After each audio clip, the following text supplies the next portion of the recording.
Good morning, everyone. We are live from, well, across North America as well as Lima, Peru. So welcome to the Amazon River Run live session. So we have Taryn and Ollie. Good morning, guys. Morning. Morning, everyone. All right, and they're about to embark on an epic 6,500-mile kayak of the Amazon River. So they are crazy busy right now putting together the last pieces of the expedition, finding some last-minute equipment, and it's just tremendous. They can call us from Lima to share a little bit about the adventure and their preparation. So we have several classrooms joining us live today, so I'd like to give them a chance to introduce themselves and their classroom. So we're going to jump over to Mr. Greenfield's class first. Good morning, everyone. We are Mr. Greenfield and Mrs. Kaiser's 4th grade class from Lower Dominant School in Rio, New Jersey. All right, great to have you joining us this morning. We're going to slide over to Mr. Londo's class. Oh, that's you, Jacqueline. Whoa. Good morning. Morning. Hi, everyone. This is Mr. Londo. I'm sorry, I nearly just hit you in the head. Grade 7. What else am I supposed to say? Acton, Ontario. Am I done? I'm done. All right, Acton, Ontario. That's pretty close to me. I'm in Guelph, Ontario, so we're about 20 minutes away. Mr. Call's class. Good morning, everyone. Hi. We are in Cobalt, Ontario, Canada, and we're the 5-6 class at St. Pat's Cobalt. All right, great to have you joining us. Mr. Wigmore's class, if you don't mind turning on your microphone and introducing yourself to the Hangout. There you go. Hi, my name is Deelam. And mine is Brianne. And we're in grade 4 in Mr. Wigmore's class. And our school's name is Burntdown Public School. And it's located in Brampton, Ontario, Canada. And we are excited to ask you some questions and learn more about your trip. All right. Very cool. And our last class, right at the wire, 5 minutes to go, Mrs. Dillon's class is joining us. Good morning. Good morning. Can we see my hand? We're Miss Dillon's 3rd grade zoology class. Can you hear us? Yeah, and where are you joining us from today? Farmington, Missouri. Farmington, Missouri. Awesome. Ooh. Cool. Good morning. First of all, thank you for joining us. Looks like a great group of classrooms, and I bet we're going to have some awesome questions. To anybody who's just joining, I'm watching as the viewers are climbing, any classrooms joining us, please feel free to introduce yourself either on the event page or in the chat sidebar, and any questions that come to mind, even if it's individuals watching, please don't hesitate to put them in, and we've got lots of time for a Q&A today, and Taryn and Ollie will be able to answer some of those questions. So without further ado, I should probably introduce myself. My name's Joe. I'm a grade 8 teacher in Guelph, Ontario, and my grade 8 class had the pleasure of hanging out with Taryn and Ollie probably about a month ago to learn all about their journey, and yeah, we came up with the idea of why don't we see if we can get a few more classrooms in before the trip. So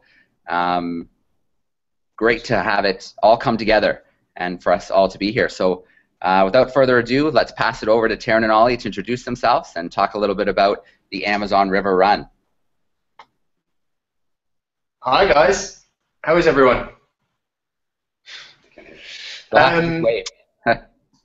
We'll just wait, yeah. So I'm Ollie, and this is Taryn. Hi, I'm Darren. And we're part of the Amazon River Run team. We are the team, actually. It's just the 2 of us. And we've decided we wanted to kayak down the Amazon. We're going to start at the very source. It's the furthest point away from the sea. And we're going to finish in the Atlantic Ocean in Brazil in about 5 months' time. Yeah, we're going to walk the first 400 miles, which we're hoping to set off on Sunday or Monday, this coming Sunday or Monday, and it'll take about 30 days to walk that section, about a half marathon a day, so 13 miles a day. So between us, that's a marathon, which we're happy with. And then get in our kayaks and kayak the other just under 4,000 miles, as Ollie said, all the way to Belém in Brazil, which has been it's been a long process in terms of planning. It's sort of over a year of getting things moving, and then the last couple of months even more so. But we're quite excited to actually finally almost be at the start line.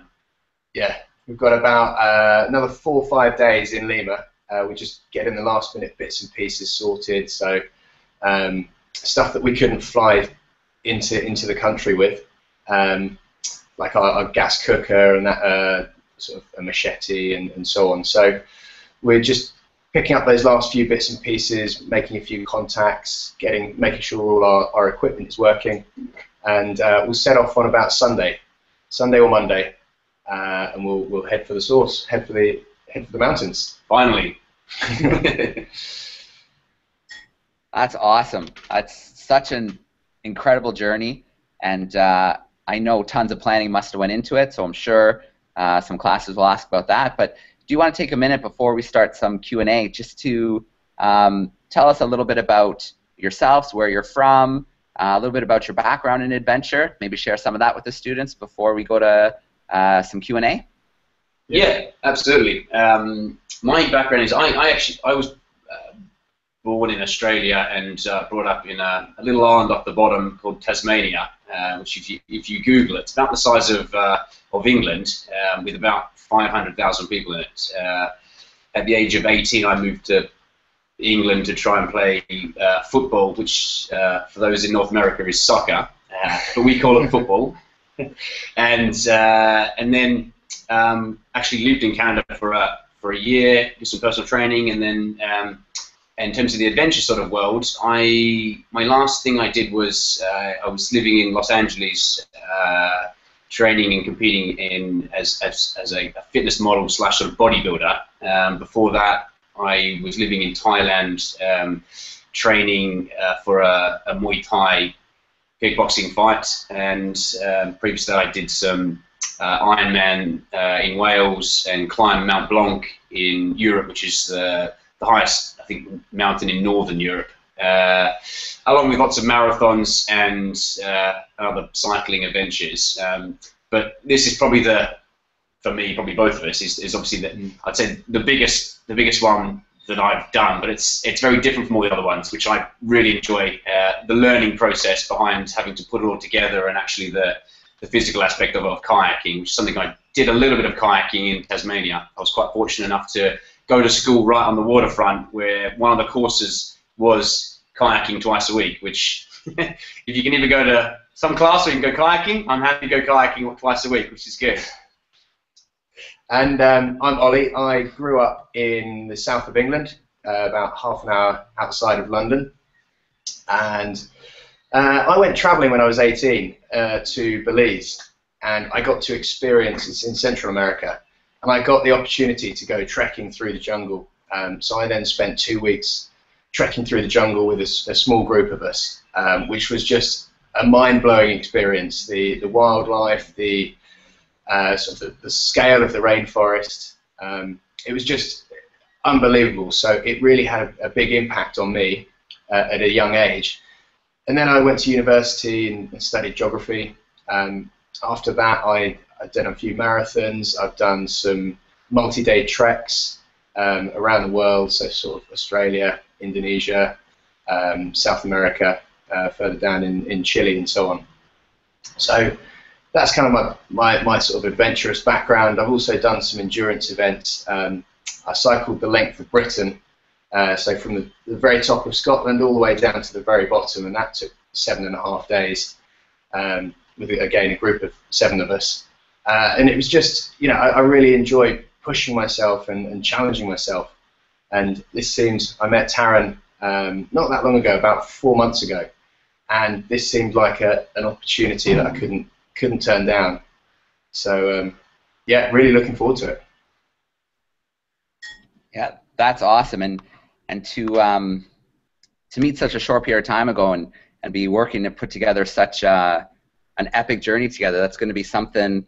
You know, the two of you are going to just have a lifelong friendship. I think after this is going to be something to go through. That's just amazing.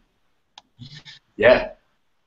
Okay. Well, I think at this stage, let's visit our classrooms and let's start the questions rolling, because I know they have a lot of them. So we're gonna jump to New Jersey first and to Mr. Greenfield's class.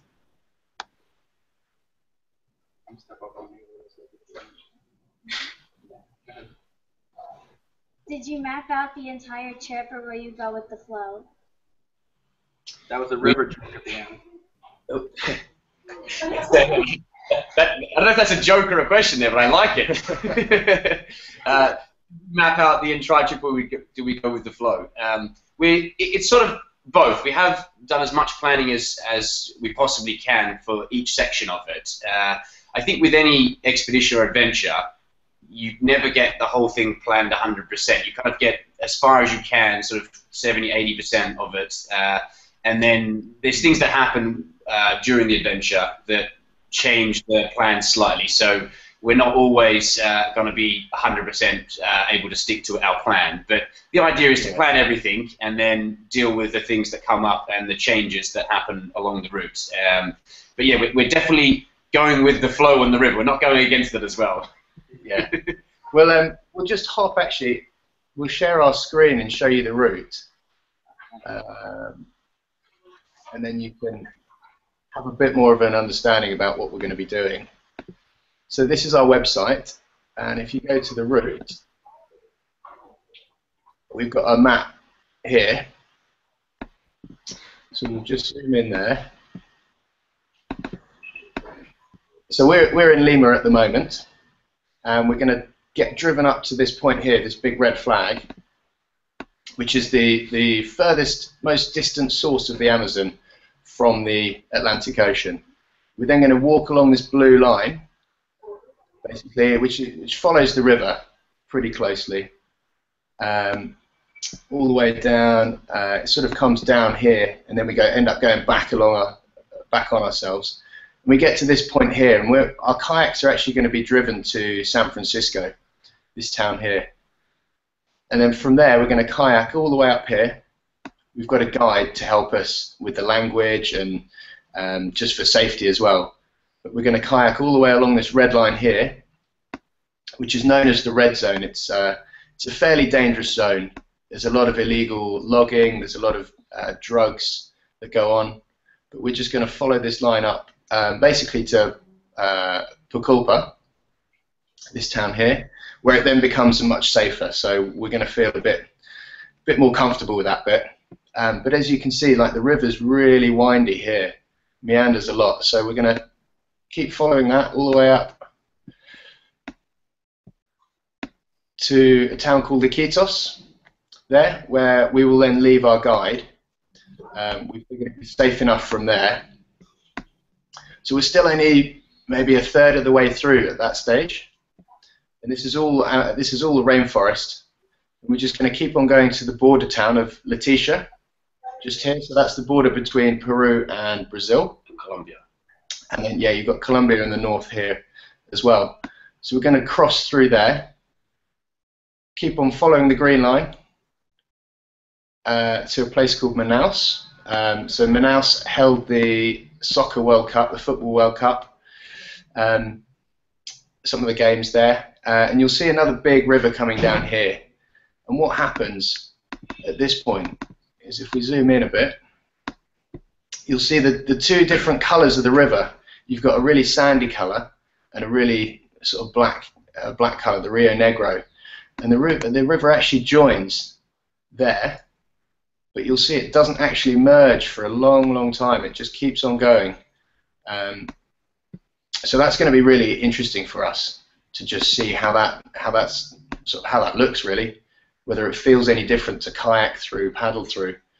And then we'll just keep going to a place called Santarém, which is here, and then on to the end.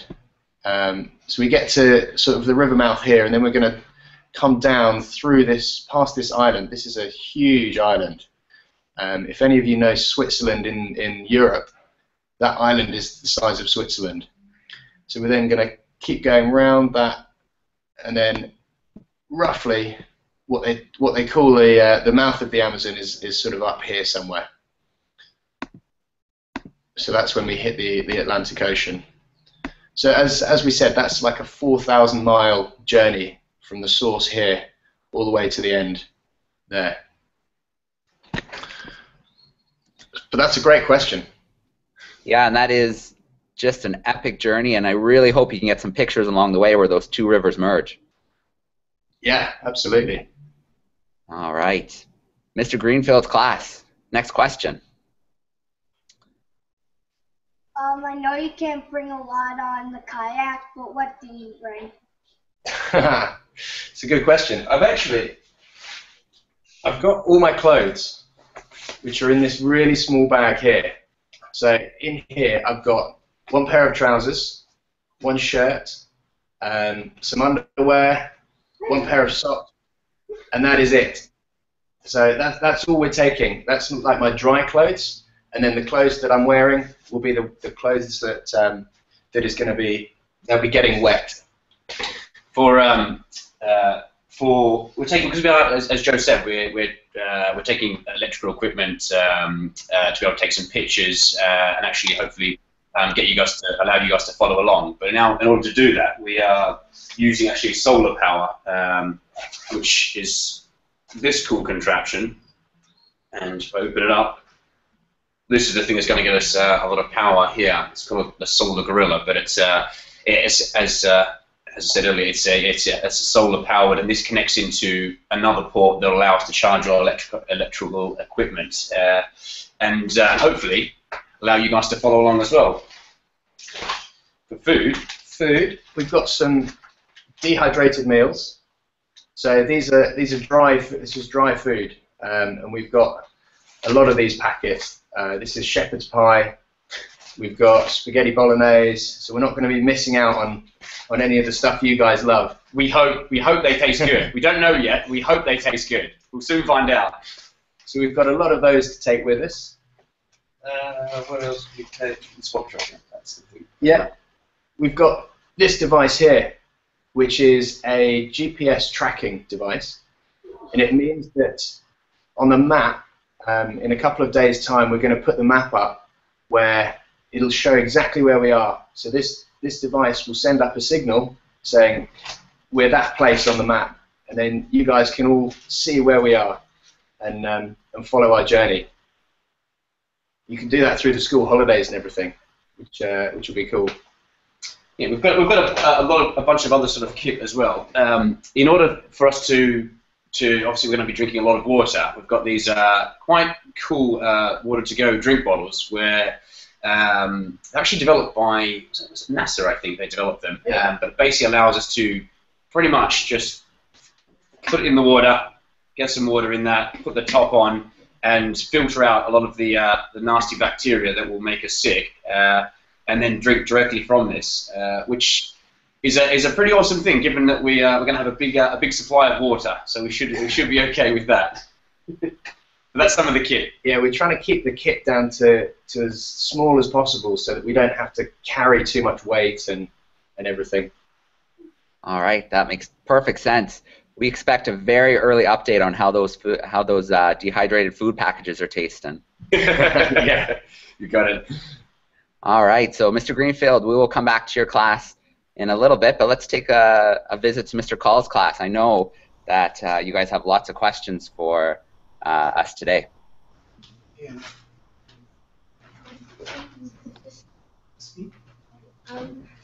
This is the poster we made about the Amazon River. Oh, wow. Very cool. That is really cool. We like the map on the left-hand side. That's awesome. One of the questions we have is, what kind of risks are you taking while you're traveling on the Amazon River? What kind of risks are we taking? As Ollie was mentioning earlier, there's a section called the Red Zone, which is where they produce some of the guess it's cocoa, which is used for cocaine, which is the most dangerous section that we're going to have to pass through, and which is the reason why we have a guide with us for this section, because he speaks the native languages. So there are some risks, but we're trying to, I guess, get rid of some of them by having this guy come along with us. And then further in Brazil, there's potential for river pirates, which pirates aren't necessarily as cool as Johnny Depp in Pirates of the Caribbean, but we hope they're as friendly as that. But that's probably some of the risks there. And then there's the fact that we are away from contact for quite a long time, which really means that we are relying solely on ourselves for, if anything happens, we have to rely on each other to actually help each other out if we get sick or injured or ill. They're probably the main risks that we're going to face. There's a few bits of wildlife as well that we need to be just careful of. There are obviously snakes, which when we're going to be camping on the edge of the river, so sleeping out on the edge of the river. So we just need to make sure that there are no snakes about that are going to come and bite us. There are crocodiles in the river. So, just click open capture. Don't know. Sorry. There are some crocodiles in the river, so we'll just need to be cautious about them and where they are in relation to us. A load more other animals, which I'm sure we'll come across and we'll try and avoid as much as possible. But again, we want to see those animals. You know, they're going to be really interesting to us as well. So. Yeah, absolutely. And I think I recall that you guys did a little bit of first aid training before you left. Yeah, we did some outdoor survival, some first aid training, mainly because we had done some first aid stuff before. But again, putting ourselves in this situation where we are going to rely on each other, we want to be confident in each other's abilities and our own ability to, I guess, address wounds and how to deal with sickness and illness and larger injuries as well. Which it was a really cool course, and we came away learning a lot and becoming a lot more comfortable and confident as well. Yeah, absolutely. Good. All right, Mr. Call's class, do you have another question for us? Yeah. From the awesome poster. How did you come up with the idea to go kayaking through the Amazon River? It was something that I was looking at for a couple of years, and I wanted to do a big expedition and kayak.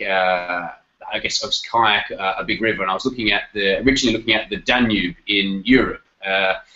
And after looking at that for a while, for some reason I didn't think that was nearly big enough or scary enough. So so I chose the Amazon River, and mainly because I'd never actually been to South America before, and I thought, what a fantastic way to see a new continent and get to meet a whole host of people and understand a new culture by kayaking one of the longest rivers in the world. So that was the original plan and thought behind it.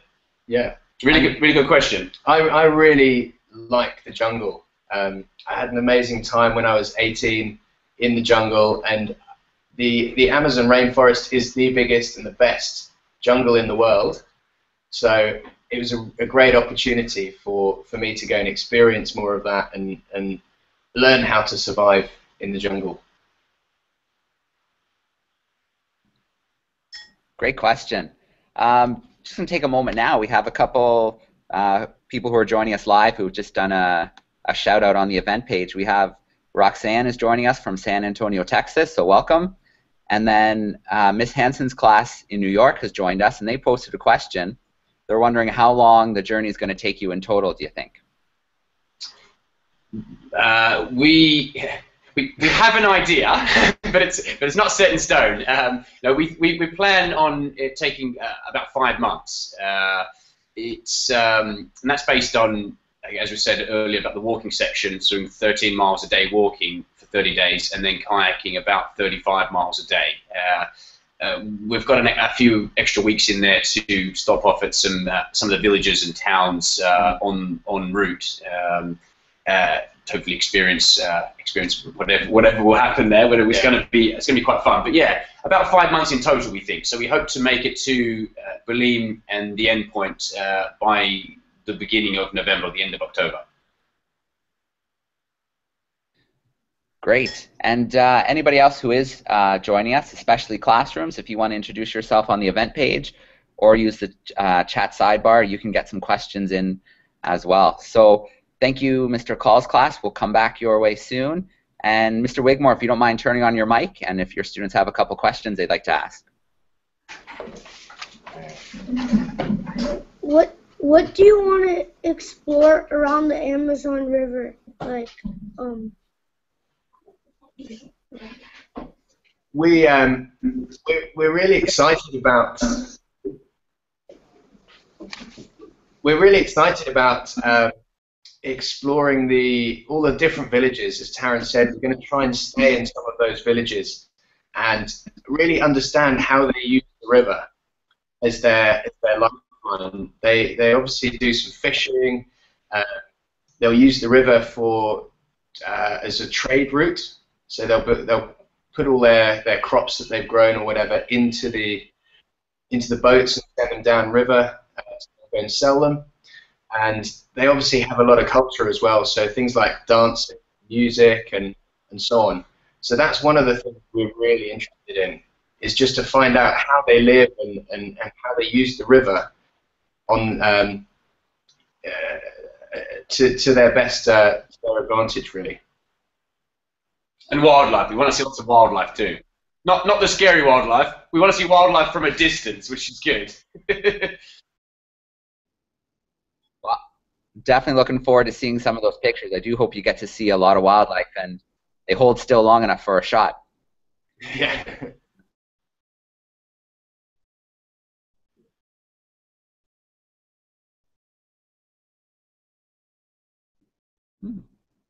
Why are we using kayaks?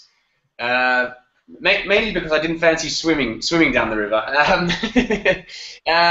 It's a very I guess there's probably a couple of reasons. I think the first one is because it's a non-motorized form of transport, which means that we're having to propel ourselves down the river and having to do it by our own human force, which is also adds a massive another the expedition, because we have to be having to kayak for sort of 8 to 10 hours a day, which will push ourselves very physically and mentally a lot, which we're looking forward to. And also, it's a very calm way of travelling. No motors or engines running behind us. It's just quiet, paddling a lot. Yeah. Probably a few reasons. It's actually I hadn't actually ever been asked that question yet. Why we're using kayaks? That's pretty cool. I think there's a couple of people that have done kayaking down the Amazon before, and there's a guy that's walked through the Amazon, or a couple of guys that have walked through the Amazon, and you know they took like 2.5 years. So we didn't really want to spend 2.5 years away from sort of everything around us, our family and friends and so on. So we sort of set out to find out a way of doing it in a reasonable amount of time, but at the same time spend enough time in the rainforest as well. All right, awesome questions. Mr. Londos. Oh, all right, let's ask this one. What is it? They were asking Nolan. How many countries are you going through? Say it again? How many countries are you going through? We're probably going to go through 2, maybe 3 countries. We're in Lima, Peru now, and the first or third, almost half of it actually, is in Peru itself. And when we get to the border, which is a border town, if you look on the map, called Tabatinga, just past Leticia, Colombia is at the top there, and we're hoping to at least go to Colombia for a day, perhaps a night, and spend a day there, and then Brazil's the other country. So it'll be 2, perhaps 3 countries we're going to go through.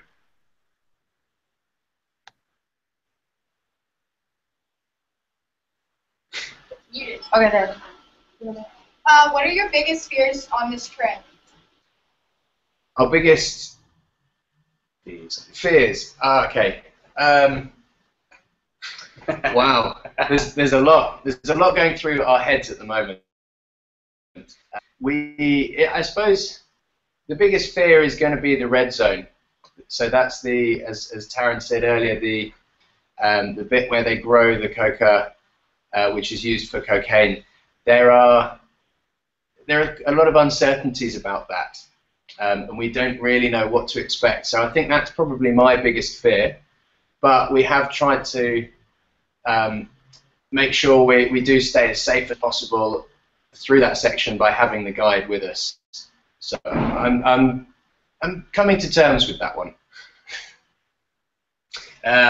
Probably the same as Ollie. I think we probably share the same thoughts around the scary bits of the adventure itself. And as Ollie said, we're trying to reduce the risks in that. There's a lot of other sort of fears that creep in. I think whenever you plan something this big, or even when you do something that you've never done before, there's a lot of fears that creep up. Anything that you do that's different is scary and new, and it's a matter of just recognizing that and then learning to understand why we're scared, and then deciding we're going to do it anyway and through it, which is something that we're talking about and we're getting used to working through it. Yeah, absolutely. Yeah, and I bet you've had so much time planning. You probably built things up a little bigger than they might actually be. I think hopefully when you're out there it becomes routine. You're just enjoying the river, and some of the fears are hopefully unfounded. Yeah, that's definitely happened. Absolutely, Joe. It's like any time you go traveling or anything new, you hear all these stories and all these things about how scary certain places are in the world. And when you get there, a lot of the time it's nowhere near as scary or as nowhere near as fearful once you're there and doing it. So, like you said, a lot of times it's going to be kayaking, camping, eating rehydrated food along the way. So it's not going to be that scary. It's just we've had time almost over a year now to think about the things that are scary. So, as you said, it does build up a little bit. All right, great questions from Mr. Londos' class. And let's join our grade 3 zoology students in Missouri. Yay. Go ahead. You stand in the camera. No, bend down a little bit so they can see your face. There you go. Okay, say hi. Hi. Are there any rare or endangered animals?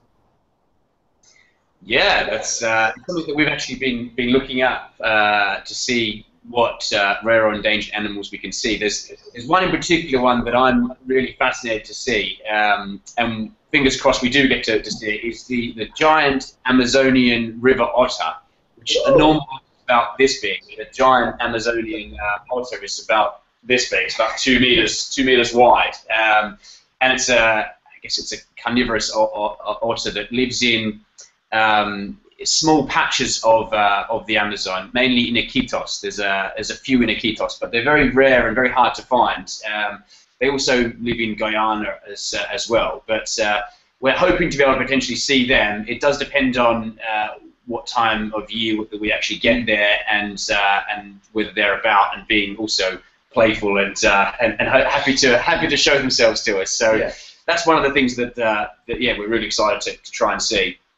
There'll also be some pink dolphins, which they're really long-nosed dolphins that they're really friendly, and they eat a lot of the piranhas, which, if we're swimming, we don't want to be swimming near piranhas. So yeah, those pink dolphins are endangered as well. There's not that many of them left, so hopefully we'll see some of them. And then if we think about the mountains, there are going to be condors as well, they're about the 3rd largest bird in the world. They've got a huge wingspan, and you can see them just soaring around through the mountains, looking for animals to eat and so on. So we're going to hopefully see some of them as well. You guys are making me incredibly jealous over here.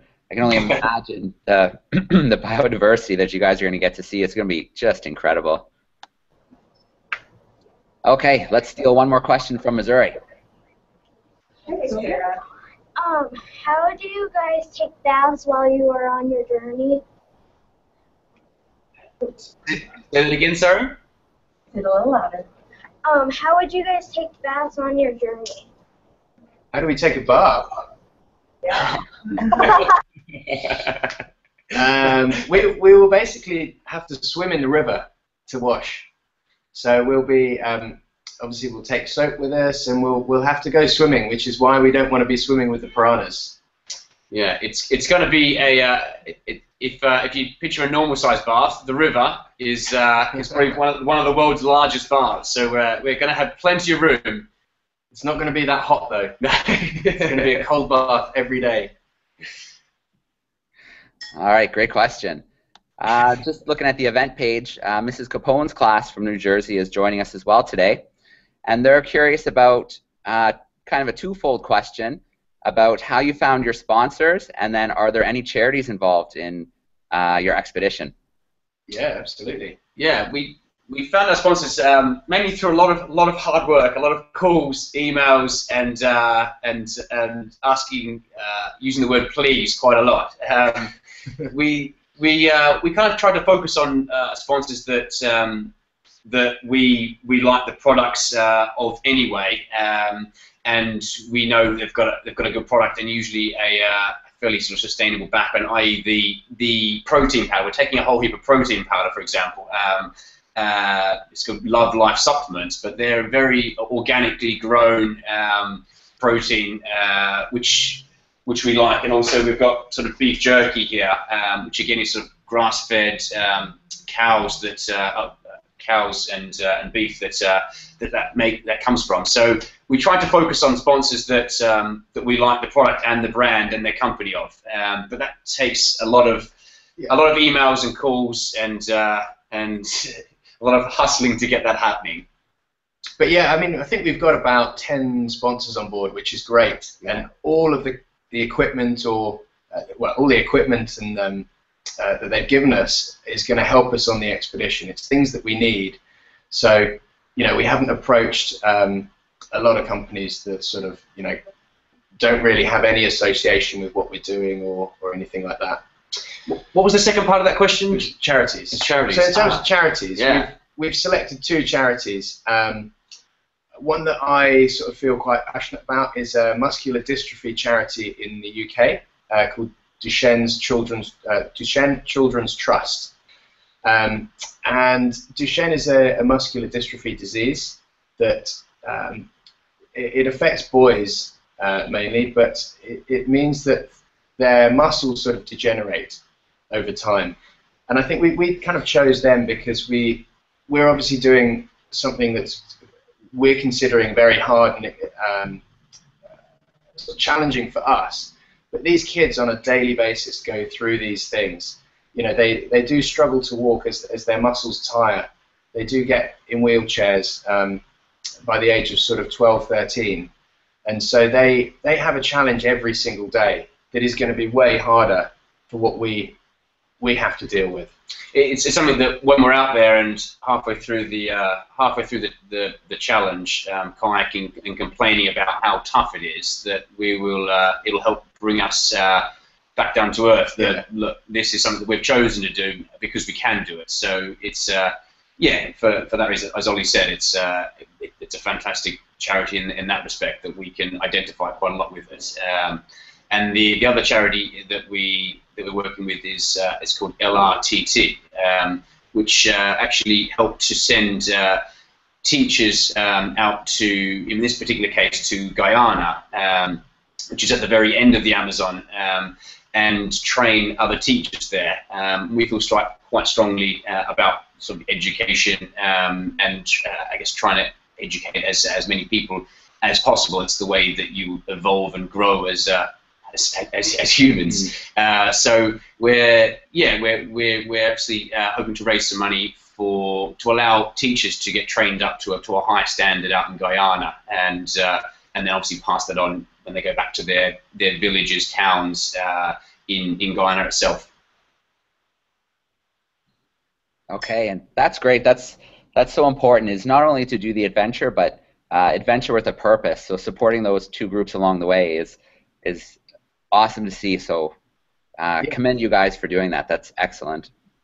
And we're really excited to share our journey with you guys as well. Absolutely. You know, to allow you guys to experience the Amazon through us will be amazing. So if you've got any questions or sort of want us to go and look at something that we're not kind of sharing with you anyway, send us an email and we can look into that, and we can, you know, go and ask a question or try and find out a bit more about it. Yeah, absolutely. You can check out obviously the website and obviously the Facebook page as well. We're going to try and be as interactive as we can. So as Ollie said, send some questions over. Definitely, we'll try and get back to you when we can.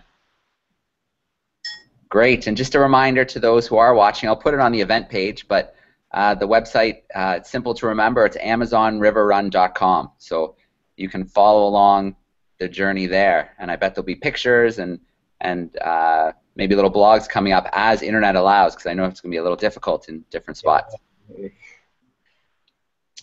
Just looking online, Ms. Henson's class has submitted a couple more questions, and I bet you've thought about this already, but any plan for if one of the kayaks gets damaged or something happens to a kayak? It's actually one of the things that we're trying to sort out today, to get a fiberglass repair kit. We need to get some, taking a bunch of different tools with us in order to repair the kayaks. I think that given that is our lifeline there, that if one of them does get broken, we have to have all the tools available to be able to repair it. So we're taking hopefully a bunch of stuff with us that will allow us to repair them. Yeah. Okay. I think if anything does happen as well, you know, it may be that one of us has to kayak further down the river and then try to find a boat or help. You know, they do use the river for transporting things up and down, so, you know, there will be people around, and we'll just have to ask for the help that we need, and, you know, they might be able to take us down to the next village and where we can then get the kayak repaired or whatever it is. So. Okay, great. We've had some great questions so far, so let's drop back in on some of the classes we've talked to already. So, Mr. Call's class, I know you have a big list still on your poster. Is there another question or two you'd like to share? Yeah. This is another poster we made. That is one big fish there. Is it true that you're going to have enough stamina and energy to make it to the ocean? We definitely hope so. Yeah, it's on something like this. It's we've been training a fair bit, but not so much the last sort of month or so. We've been trying to actually put as much body fat on as we can over the last sort of month or two. And I think the main sort of test in anything that's this long and anything this strenuous is more the mental side of things. Whether we can just continue to focus each morning and get up. And after a month or two, once you've been kayaking that long, you're probably not going to want to get up at 5:30 in the morning and get out of your tent and actually get into your wet clothes and then get in the kayak again. But it's a matter of just being, I guess, focused and mentally switched on to just grind through it and get through some of the harder stuff. Yeah, it's something that we'll find out. It's a very good question, because the honest answer is we kind of don't know, which is where part of the fun lies, is that we'll find out. The food we've got, these packets, they have about 500 calories in each. So hopefully, you know, a couple of these per day, three of these per day, plus we're going to get some extra snacks and things as well. And the protein we're taking as well, we're taking protein powder, which you've probably seen before, gives us a lot of calories, so that'll hopefully give us a lot of energy. And then we'll be able to buy some food along the way as well, so we'll be able to buy some fish off local fishermen, and maybe some rice and something called cassava, which is sort of a potato-like plant root. So we might be able to buy some of that as well, and to make sure we're taking in enough food and calories. So you mentioned the camping again and getting up in the mornings. Unfortunately, my class I had to do a planning time switch today, so they're not here. But I'd be in a lot of trouble if I didn't ask if you went with tents or hammocks. Well, cheers for that, Joe. We've gone for both. We actually need the tents for the mountain section anyway. There just aren't enough trees around there to put the hammocks up, so we're going to need the tents for that section. And then we've got hammocks as well, so that we can stay. We have the option to stay on the edge of the rainforest. I think it'll be much more comfortable. Still, Taryn's still a bit hesitant, but yeah, we've gone for both, and it may be that we get sort of halfway down and realise that we actually don't need the tents or the hammocks, and we can then leave them with our guide as sort of a present to him when we're down by Iquitos. All right, good. We've got to the bottom of it. They'll be happy to know the answer. Ready to compromise, Joe. It's all about compromise. Okay, New Jersey, Mr. Greenfield's class. A question or two? Yeah, we got one more question. What weather do you anticipate? Wow. I think we're hoping it's going to be dry the whole way, but it's definitely not. Up in the mountains, it's going to be fairly cold. It may get down to about 0 at night time, so we'll need some warm clothes for that bit. And then as we get further down, it's going to get much hotter. So it's a tropical rainforest. It's going to be maybe 30 to 35 degrees centigrade. It's going to be really hot and humid as well. So it's going to feel like really sticky. And in fact, Lima at the moment is quite humid.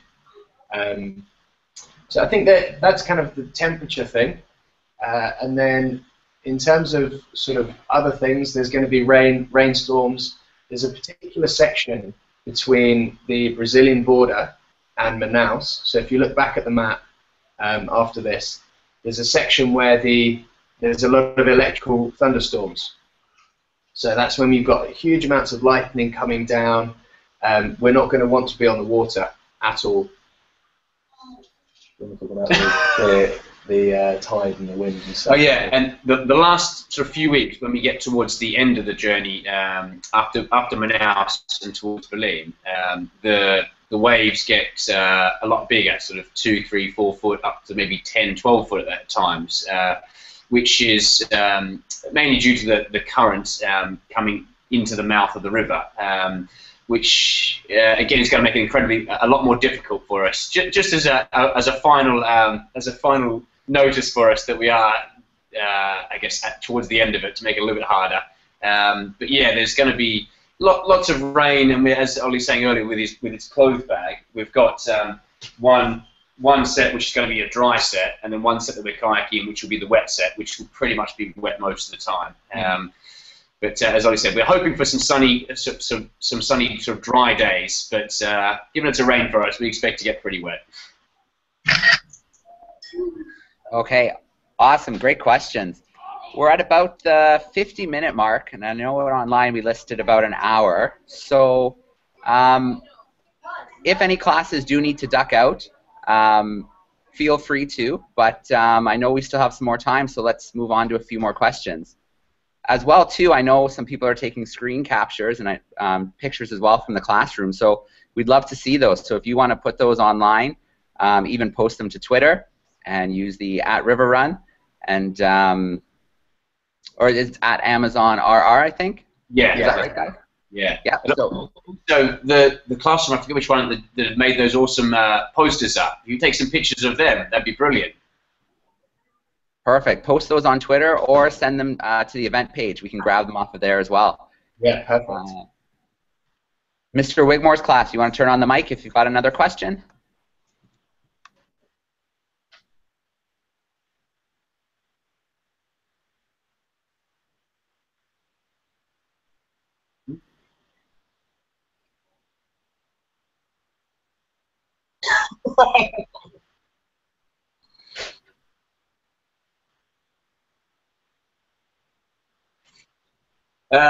Which one are you going to take?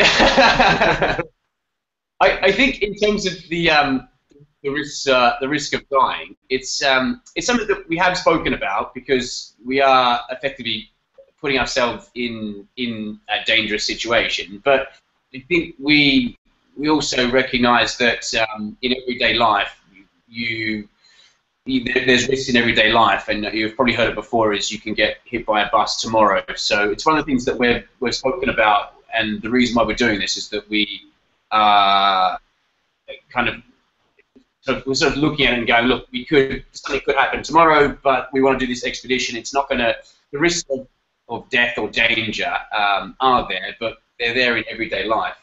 In fact, we just had a very good friend of ours pass away, a friend of ours, sorry, that we were training with in London 2 weeks ago, got hit by a bus. And it was sort of one of the things that, for us, obviously, it was, again, just brought to life and highlighted one of the reason why we are doing this, because you know how short life can be sometimes. So it's our dream to go and do this, and we want to follow that, and hopefully inspire you guys to get out there and follow what you guys want to do as well. Yeah, I've got the easier question. So if there's a dangerous animal coming towards us, we need to. It depends on what the animal is. We'll obviously assess what the animal is and figure out what we need to do. But if it's something like a crocodile, we need to try and make sure we back away. With all these big animals, if you move away from them, they generally won't really come and attack you. You know, we're humans. We hope we're quite noisy in reality, so we'll be stomping on the ground when we're around the campsite and things, and a lot of animals get scared of that. So we should be okay. We'll tell you in 5 months what we'll do. Yes, hopefully you don't have to experience that too much. Yeah. Mr. Londos, 87. I got it. Oh, that might. How much food packets do you have to bring, and are you getting like supply drops on the way? Like, how much are you going to drop food?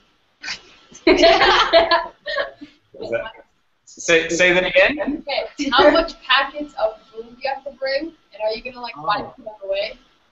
Yeah, we're taking 400 of these, and with the food and the protein that we're taking and the beef jerky, we reckon about half the amount of food that we need for the journey. We're actually planning on sending some of this up to Iquitos ahead of time, so that when we get there, we'll be able to resupply our food rations there. And then, as Ollie was saying earlier, we're going to be hopefully buying some of the food and fish along the route, and little tiendas, which is little shops en route. Whenever we see them, we'll be supplying as much as we can. Yeah. This food is really heavy, so we had to fly this out to Lima with us, and just the food alone weighed about 60 kilograms, and then on top of that we've got all the protein as well, so that's probably another 35 kilograms as well. So we can't really be taking as much as we want, but we're going to be relying on along the river for other food sources. Okay, great question. Let me just check on the event page. I know a couple more questions have come up.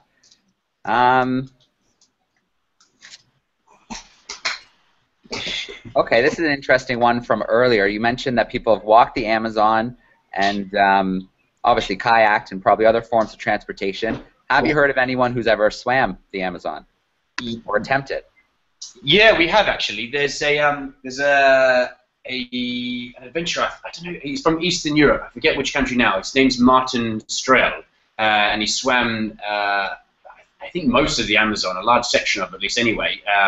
It's actually a fascinating documentary. It's on. I don't know if you can find it on YouTube, but his name's Martin Strel, and yeah, he swam the Amazon.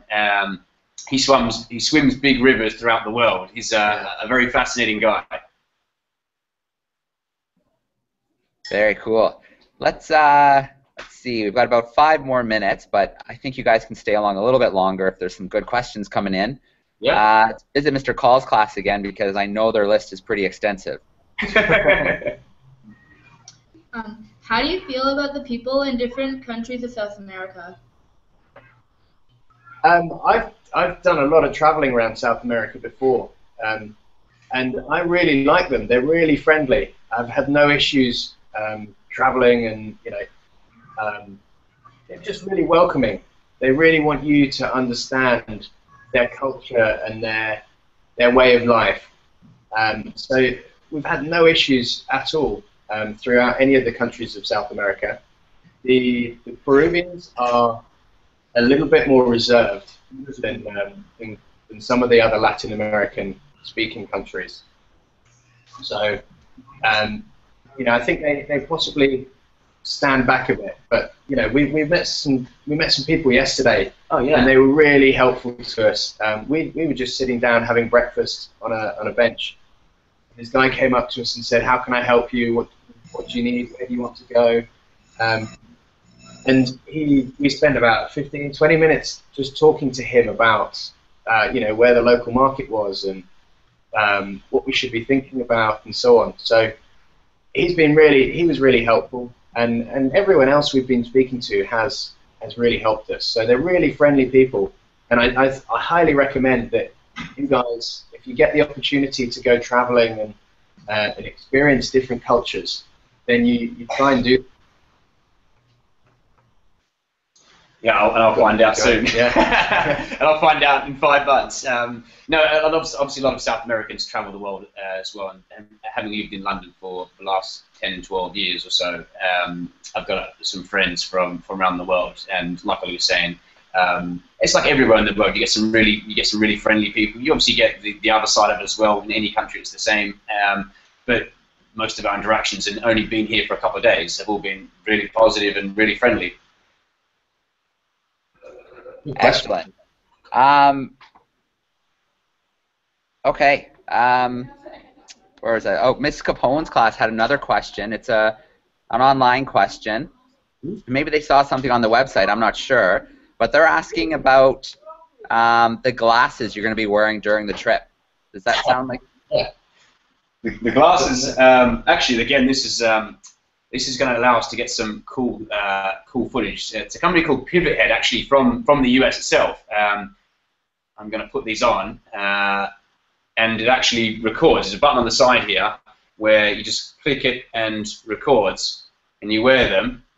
And these are our sunglasses as well as our video camera as well. There's a HD quality camera in the middle there, so we're going to be recording them to hopefully capture some pretty cool shots, pictures and video. Yeah. So we're definitely going to hopefully be able to share some of these some of these images and video content with you guys too. But we're looking forward to using these. We've been using them around the city the last couple of days. We've got some pretty cool shots. Yeah. And if you look at our YouTube channel, we'll start adding more videos as we're going.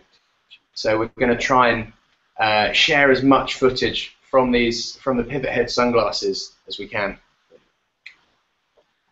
Those are very cool. Some of my class has just come back in. This is Remy. Hi. Hey, Remy. And Remy had a question for you. Yeah. Once you finish your trip, who will be the first person you will let know? Who will be the first person we'll let know? Who's the first person you'll contact? It's going to be my family, my parents. Hopefully my sister will be there as well, but we don't quite know when we're going to finish.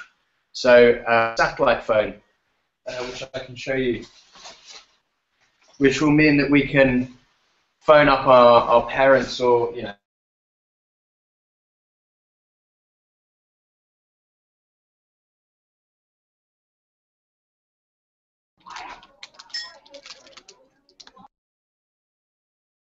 Looks like the connection may have just frozen for a moment. Can you still hear me, Ollie?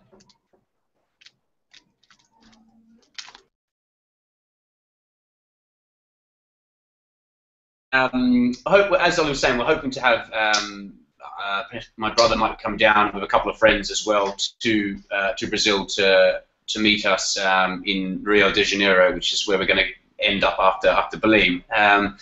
But everybody to anyone, I think it'll be once we get to that point. I haven't actually thought about it too much. It'll be I'll decide once we get there and call probably everyone and anyone. But yeah, I don't know who the first person I'll call yet. It's not something that I thought yet. You guys will be some of the first to know. If you follow us on Twitter and Facebook, you guys will know pretty quickly. Great. Well, we're right at the hour mark, so I think maybe what we'll do is, if you guys are okay with it, we'll call it here. But I know you said you might have an extra 15 minutes, so if a couple classes want to stick around after the broadcast ends, maybe we can squeeze in a couple more questions that way. So I know a few might have to duck out as well. Okay, well, guys, thank you so much for doing this today. We had. I just want to thank you guys for joining us. It's been amazing to get your questions and.